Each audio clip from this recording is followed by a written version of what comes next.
Hello everyone, myself Dr. Vinod Sahu, Assistant Professor of Commerce, security and exchange board of India SEBI के बारे में पढ़ने जा रहे हैं। इसे हिंदी में भारतीय प्रतिभूति एवं विनिमय बोर्ड के नाम से जाना जाता है। इस टॉपिक के अंतर्गत हम लोग सबसे पहले इंट्रोडक्शन पे चर्चा करेंगे। इसकी जो परिचय है उसके बारे में बात करेंगे। इसके क्या उद्देश्य हैं, ये किन उद्देश्यों को लेकर इसकी स्थापना की गई है, इनकी स्थापना का क्या उद्देश्य रहा है, इस पे चर्चा करेंगे। साथ ही इसकी जो संगठनात्मक संरचना है, ऑर्गेनाइजेशनल स्ट्रक्चर है सेबी का, इसके बारे में चर्चा करेंगे। फंक्शंस ऑफ सेबी, सेबी के क्या कार्य हैं, सेबी क्या कार्य करती है, इस पे चर्चा करेंगे। फिर नेक्स्ट सेबी के जो अधिकार हैं, जो राइट्स हैं और जो पावर शक्ति है, उस पर चर्चा करेंगे कि कौन कौन से शक्ति और कौन कौन से अधिकार के तहत सेबी अपना कार्य करती है। फिर सेबी के जो रोल हैं, जो भूमिका है, जो सिक्योरिटी मार्केट है, प्रतिभूति बाजार है, उस पर सेबी की क्या भूमिका है, इस पे चर्चा करेंगे। तो शुरू करते हैं। इसके इन्फॉर्मेशन से लेकर इंट्रोडक्शन पे अपन चर्चा करते हैं। पहले तो सबसे पहले इंट्रोडक्शन की बात करें सेबी का, तो जो सेबी का जो विचार है, जो उद्भव है, ये भारतीय जो पूंजी बाजार है, कैपिटल मार्केट है, कुछ समय पहले जब सेबी की स्थापना नहीं हुआ था, उससे पहले जो हमारा कैपिटल मार्केट है वो काफ़ी उन्नति की ओर अग्रसर हुआ था। इसका कारण है कि जो भारतीय निवेशक है, जो इंडियन इन्वेस्टर हैं, वो पूंजी बाजार की ओर अट्रैक्ट हुए थे, काफ़ी आकर्षित हो रहे थे। तो जो कैपिटल मार्केट है उसमें जो इन्वेस्टर का जो विश्वास है, जो उनका बिलीफ जो करते हैं, उसको अर्जित करने के लिए और उसको बनाए रखने के लिए जितने भी इन्वेस्टर हैं उनके संरक्षण की एक आवश्यकता महसूस हुई। और इसी आवश्यकता को ध्यान में रखते हुए, इसी उद्देश्य को ध्यान में रखते हुए एक प्रशासनिक संस्था के रूप में भारतीय प्रतिभूति एवं विनिमय बोर्ड, जिसे सेबी के नाम से जाना जाता है, की स्थापना की गई। सेबी की स्थापना 12 अप्रैल 1988 को की गई थी। जब इसकी स्थापना की गई थी उस समय इसे वैधानिक दर्जा नहीं मिला था, मतलब उस समय इसको वैधानिक दर्जा प्राप्त नहीं हुआ था। लेकिन बाद में संसद में जब भारतीय प्रतिभूति एवं विनिमय बोर्ड अधिनियम 1932 पारित किया गया, तब जाकर इसे वैधानिक दर्जा प्राप्त हुआ। जनवरी 1992 में एक अध्यादेश लाया गया और इस अध्यादेश के द्वारा इस संस्था को वैधानिकता प्रदान की गई। ये जो संस्था है सेबी है, जब इसको वैधानिक दर्जा नहीं मिला था तो इसका जो क्षेत्र है काफ़ी संकुचित था और इसको उतने अधिकार प्राप्त नहीं हुए थे। लेकिन जैसे ही अधिनियम बना 1992 में सेबी अधिनियम जब पारित हुआ, तो इसका ये जो सेबी अपना कार्य एक अलग कानून के अंतर्गत करने लगी, संचालित होने लगा और इसका जो अधिकार क्षेत्र है वो भी काफ़ी विस्तृत हो गया। तो इस तरीके से इसकी स्थापना जो है की गई थी। इसकी स्थापना का जो विचार था, सर्वप्रथम जो तत्कालीन प्रधानमंत्री श्री राजीव गांधी जी थे, उनके द्वारा रखा गया था।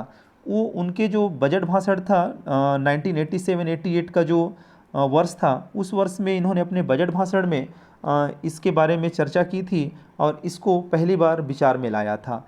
फिर 1992 में ये जो अधिनियम है ये पारित हो गया। तो जो सेबी अधिनियम 1992 है, इसके अनुसार जो सेबी की परिभाषा दी गई है उसमें यह बताया गया है कि सेबी एक निगमित संस्था है, मतलब स्टैट्यूटरी बॉडी है, कॉरपोरेट बॉडी रहेगा, जिसका अविच्छिन्न उत्तराधिकार होता है।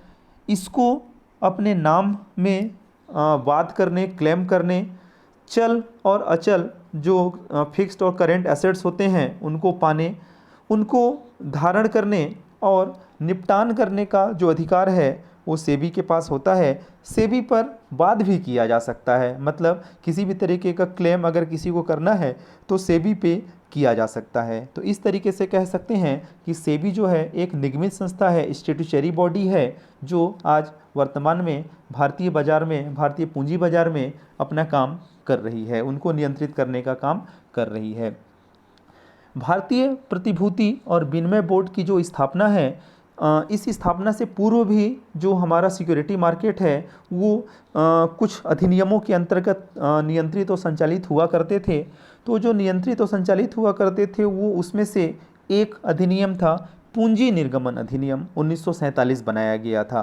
कैपिटल इशूड जो एक्ट था 1947, इसके अंतर्गत ये जो अधिनियम है इसके अंतर्गत जो भी सिक्योरिटी मार्केट हैं उनमें जो इन्वेस्टर थे, जो निर्गमनकर्ताओं थे, उनकी पहुंच को सीमित करता था और निर्गमन जो निर्गमित की जाने वाली प्रतिभूतियां थी उनके मूल्य को नियंत्रित करता था। इसी तरीके से कंपनी अधिनियम 1956 जो बनाया गया था, इसके अंतर्गत ये जो अधिनियम है ये सिक्योरिटी के जो निर्गमन है, प्रतिभूतियों के जो निर्गमन है और साथ ही जो प्रतिभूति हैं, जो सिक्योरिटी हैं, उनका आवंटन, उनका ट्रांसफ़र, हस्तांतरण और सार्वजनिक जो निर्गमन है उनमें की जाने वाली जो व्यवस्था है उनके बारे में सिद्धांत बनाना और उन सिद्धांतों का प्रतिपादन करना होता था। तीसरा एक महत्वपूर्ण अधिनियम रहा है प्रतिभूति अनुबंध अधिनियम, सिक्योरिटी कॉन्ट्रैक्ट एक्ट 1956, 1956 में अधिनियम बनाया गया था। इस अधिनियम के अनुसार, इस अधिनियम के अंतर्गत जो स्टॉक एक्सचेंज हुआ करते हैं उन पर नियंत्रण करने का काम यह अनुबंध करता था। और ये जो अनुबंध अधिनियम है ये प्रतिभूतियों, सिक्योरिटी के जो लेन देन के रेगुलेशन से संबंधित उनकी व्यवस्था करता था।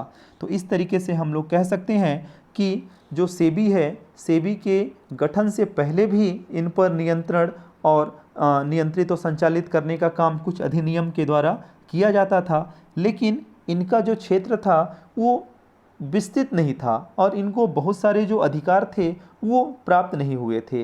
तो इन्हीं सबको ध्यान में रखते हुए जो सेबी है उसकी स्थापना की गई थी। इसका जो मुख्यालय है, जो हेड क्वार्टर है, हेड ऑफिस है, मुंबई में है और इनके जो रीजनल ऑफिस हैं, 4 रीजनल ऑफिस, क्षेत्रीय कार्यालय बनाए गए हैं। एक न्यू दिल्ली में है, एक कोलकाता में है, एक चेन्नई में है और एक अहमदाबाद में है। इस तरीके से 4 क्षेत्रों में 4 क्षेत्रीय कार्यालय की स्थापना की गई है। वर्तमान में जो सेबी के चेयरमैन हैं श्री अजय त्यागी जी हैं। जो अजय त्यागी जी हैं इनका कार्यकाल अभी मार्च 2020 में समाप्त हो चुका था, लेकिन कुछ परिस्थितियों के कारण इनके कार्यकाल को अभी 6 माह के लिए बढ़ा दिया गया है। वैसे ये जो मेंबर्स होते हैं इसमें इनका जो कार्यकाल है ये निर्धारित नहीं होता है, फिर भी 5 साल या फिर उनकी उम्र 65 साल होने तक इनकी जो सेवाएं हैं वो ली जाती है। जो भी पहले होता है इसके बाद रिटायरमेंट हो जाता है इनका। इनके रीजनल ऑफिस के बाद देखते हैं कि सेबी का मैनेजमेंट कैसे किया जाता है, किस तरीके से इनका मैनेजमेंट या फिर प्रबंध किया जाता है। तो सेबी के प्रबंध में जो सेबी बोर्ड है उस बोर्ड में कुल मिलाकर 9 सदस्य होते हैं, 9 मेंबर होते हैं, जिसमें एक चेयरमैन होता है। ये जो चेयरमैन है, जो अध्यक्ष हैं, इनकी जो नियुक्ति है सेंट्रल गवर्नमेंट के द्वारा की जाती है, जो केंद्रीय सरकार है उनके द्वारा अपॉइंट किया जाता है। इसमें जो 2 मेंबर हैं वो ऐसे मेंबर होते हैं जो भारत सरकार के फाइनेंस मिनिस्ट्री और लॉ मिनिस्ट्री से संबंधित होते हैं। ये जो सदस्य होते हैं वो विधि मंत्रालय और वित्त मंत्रालय के कार्यों के संचालन और नियंत्रण से संबंधित होते हैं और इनको इनका जो वित्त है और जो कंपनी अधिनियम है इनका व्यवहारिक अनुभव होता है। ऐसे सदस्यों को इसमें नॉमिनेट किया जाता है। एक जो सदस्य है वो RBI, reserve bank of India के द्वारा नामांकित किया गया होता है, उनके द्वारा अपॉइंट किया गया होता है। आरबीआई से एक सदस्य इस संगठन में शामिल होता है। अगला है 5 जो और मेंबर इसमें बचे, बाकी के जो 5 मेंबर हैं इनकी भी नियुक्ति केंद्र सरकार के द्वारा किया जाता है, सेंट्रल गवर्नमेंट के द्वारा की जाती है। और ये जो 5 सदस्य होते हैं इनमें कम से कम जो 3 सदस्य होते हैं वो पूर्णकालीन सदस्य होते हैं, मतलब फुल टाइम मेंबर होते हैं। तो इस तरीके से ये जो संगठन बनाया जाता है जो मैनेजमेंट करने के लिए, कुल मिलाकर 9 सदस्य होते हैं, 9 अध्यक्ष को मिलाकर 9 मेंबर होते हैं टोटल। आगे हम लोग देखते हैं इसके उद्देश्य को। ऑब्जेक्ट्स ऑफ सेबी के क्या उद्देश्य हैं, या फिर कह सकते हैं कि वो ऐसे कौन से उद्देश्य हैं जिनको ध्यान में रखकर इसकी स्थापना की गई थी। तो सेबी की स्थापना का जो मुख्य उद्देश्य था उसमें सर्वप्रथम जो इन्वेस्टर थे उनको सिक्योरिटी प्रदान करना रहा है, जो इन्वेस्टर थे उनको प्रोटेक्ट करना रहा है, उनको सुरक्षा प्रदान करना रहा है, ये पहला उद्देश्य था। इसी तरीके से जो पूंजी बाजार है, जो कैपिटल मार्केट है, उसके डेवलपमेंट के लिए, उसके डेवलपमेंट को प्रोत्साहित करने के लिए और सिक्योरिटी मार्केट की जो भी एक्टिविटीज़ हैं, जो गतिविधियां हैं, उनको नियमित करने के लिए, मतलब उसको रेगुलेट करने के लिए इसकी स्थापना की गई थी। जो स्टॉक एक्सचेंज हैं, जितने भी स्टॉक एक्सचेंज हैं, उनका जो एक्टिविटीज़ होते हैं, जो क्रियाकलाप होते हैं, उन क्रियाकलाप को देख रेख करने के लिए सेबी को ही अधिकार दिया गया है। मतलब जो सेबी है उनके कार्यकलापों की देखरेख करता है। इसके अलावा कह सकते हैं कि जो प्रतिभूति बाजार है, सिक्योरिटी मार्केट है, उनसे संबंधित या जो संलग्न जितने भी मीडिएटर्स होते हैं, जो भी मध्यस्थ होते हैं, उनके पंजीकरण का काम, उनके पंजीयन का काम भी सेबी के द्वारा किया जाता है। साथ ही साथ उनसे रिलेटेड जो भी रेगुलेशन है, रेगुलेशन करने का काम भी सेबी को ही प्रदान किया गया है। इस अधिनियम से पहले जो कैपिटल मार्केट था, उसमें पूंजी निर्गमन का जो नियंत्रण था वो इनके हाथ में नहीं था। जैसे ही अधिनियम पारित हुआ 1992 में, उसके बाद से जो कैपिटल निर्गमन है, जो पूंजी निर्गमन है, इस संबंध में जो भी दिशा निर्देश जारी किया जाता है वो पूरा का पूरा सेबी के अंतर्गत किया जाता है।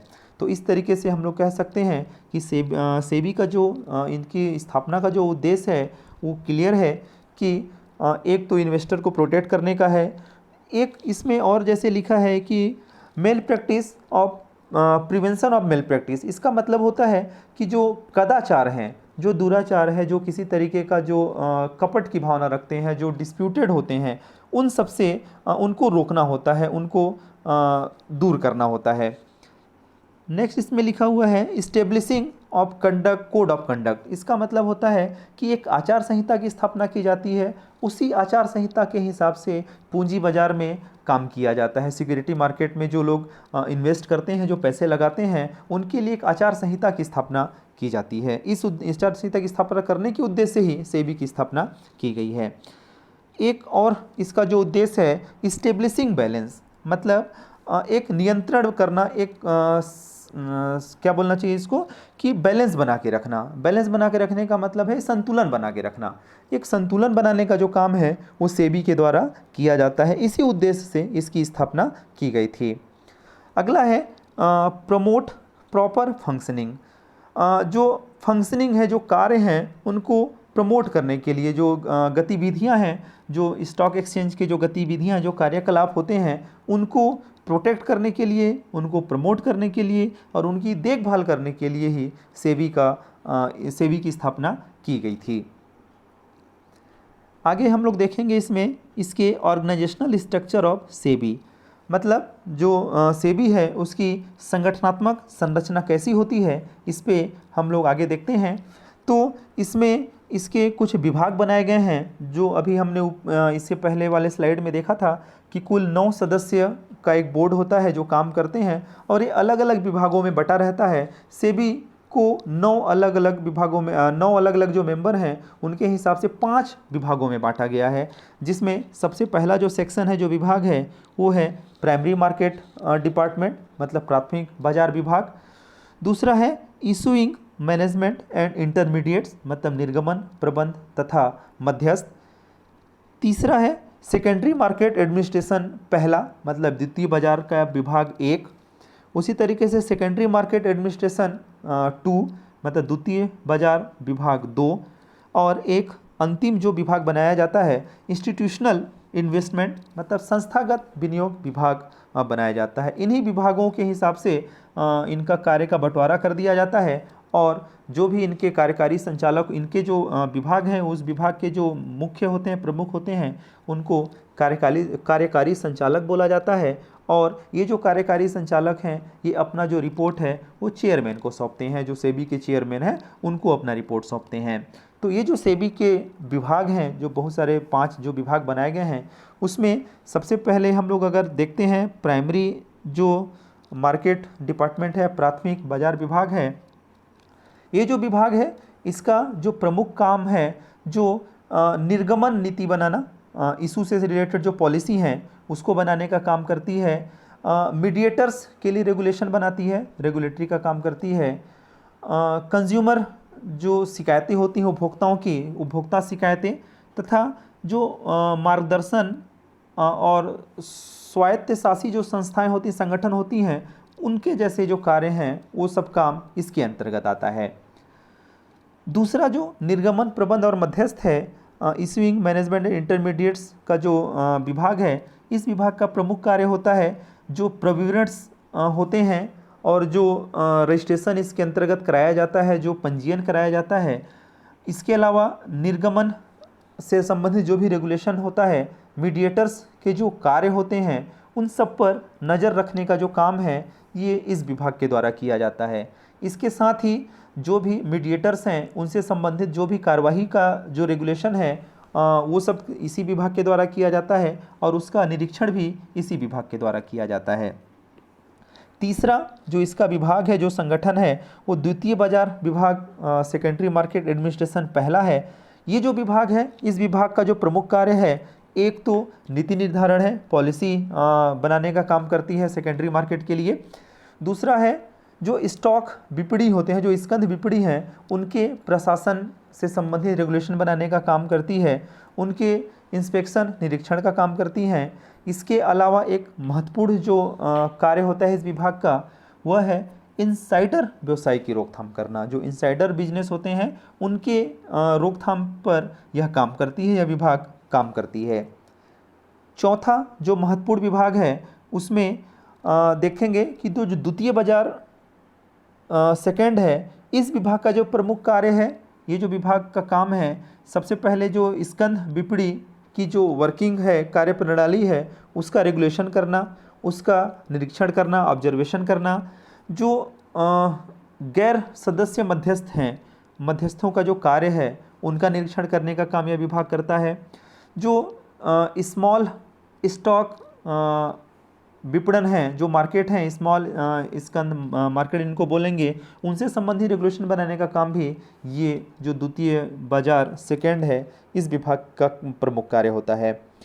अगला है जो इंस्टीट्यूशनल इन्वेस्टमेंट है, संस्थागत विनियोग विभाग है। इस विभाग का जो प्रमुख कार्य है, संस्थागत निवेशक जो होते हैं, जो इंस्टीट्यूशनल निवेशक होते हैं, उनसे संबंधित रेगुलेशन बनाने का काम है। जैसे पारस्परिक विधि, विदेशी संस्थागत निवेशक जो होते हैं उनसे संबंधित अधिग्रहण और एकीकरण का जो काम होता है। शोध और प्रकाशन से संबंधित जो कार्य किए जाते हैं, जो सेबी है उससे संबंधित जो भी शोध प्रकाशन का काम होता है, यो इस विभाग के द्वारा किया जाता है। सेबी का जो आंतरिक, जो इंटरनल रेगुलेशन होता है, आंतरिक नियमन होता है, इस पे इसका काम करती है। इसके अलावा यह जो विभाग है, जो एनुअल रिपोर्ट बनाया जाता है, वार्षिक प्रतिवेदन तैयार किया जाता है, उस पे काम करती है, वार्षिक प्रतिवेदन बनाने का काम करती है और इस तरीके के जो विषय हैं उनकी देखभाल करने का भी काम करती है। तो ये जो संस्था है, ये जो सेबी का जो ऑर्गेनाइजेशनल है, ये 5 प्रमुख विभागों में बटा हुआ है और इन सभी विभागों को जो ऑब्जर्व करता है वो अध्यक्ष के द्वारा किया जाता है। इन जो विभाग हैं उनके जो प्रमुख कार्यकारी जो डायरेक्टर होते हैं वो अपना रिपोर्ट भी अध्यक्ष को ही सौंपते हैं, जैसा हम लोगों ने देखा था। आज के वीडियो में बस हम लोग इतना ही देखते हैं। अगले वीडियो में हम लोग देखेंगे, अगले लेक्चर में हम लोग देखेंगे इसके आगे के जो इंडेक्स में हम लोग ने देखा था उस पर अपन चर्चा करेंगे और उस पर बात करेंगे।